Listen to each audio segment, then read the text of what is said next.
Hey guys, Ryan Rostrom here. Welcome to this lesson of possibly the most used chord in musical history.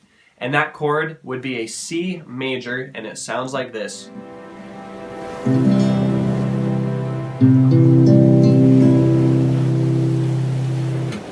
And the reason that a C major is used so commonly throughout music history is because if you're playing on a piano or the harpsichord or whatever else came before it, if you're looking at all the white notes, which generally just makes up the easiest scale to play, then you're actually in the key of C. So if you're playing all the white notes on the piano, then you're in C major, and that obviously means that the C chord itself will sound good. And so a lot of people have written in the key of C throughout history.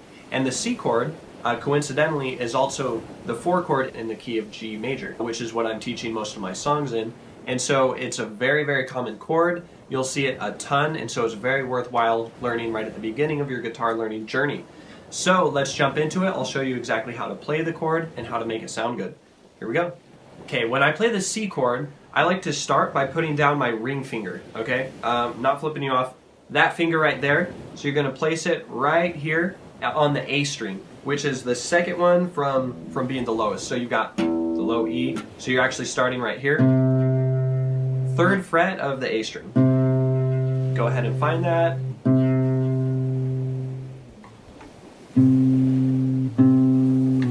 And remember again, if you're playing it down here, it's usually not super solid, so you kind of move it close to that fret line right here. It's going to sound a lot more solid. And then you take your middle finger and place it on the string directly below it, like further downward that way.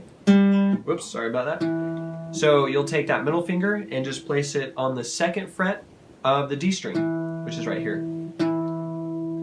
So once again, 3rd fret right here, keeping it nice and close to the metal fret line right there. And the next finger, also nice and close to the fret, but on the fret below it, and the string below it too. So right there. And then you're going to leave an opening right here. So that string's going to be open. And that's going to be a little bit difficult at the beginning, and the reason is your finger tends to block it. So try just playing those 3 strings for a second here.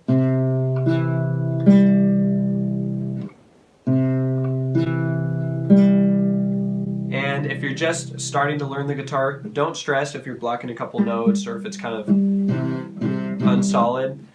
With time, you're actually going to build up calluses on your fingertips, and you'll be able to hold those down a lot easier.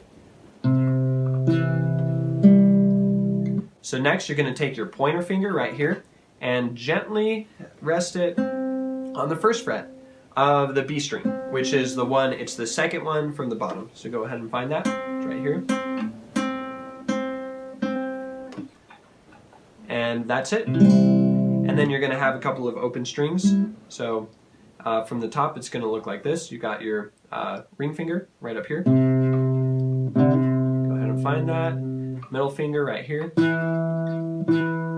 Open string. And then pointer finger will be on the 1st fret. And then that last string is just open. So with this chord, you're actually only playing 5 of the 6 strings, like this. Whoops. That's normal. That'll happen a lot, especially at the beginning.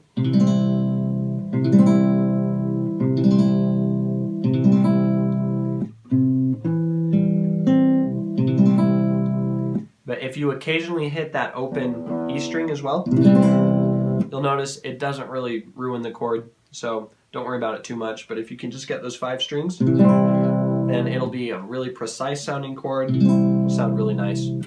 So that's about it for the C chord. Be sure to comment if you have any questions, and be sure to go on to the next video, and I'll start applying this chord in a whole bunch of songs so you can get actual practical practice of using this chord in a way that will be actually fun and interesting and a lot better than like the old-fashioned classical lessons, stuff like that. So, see you then.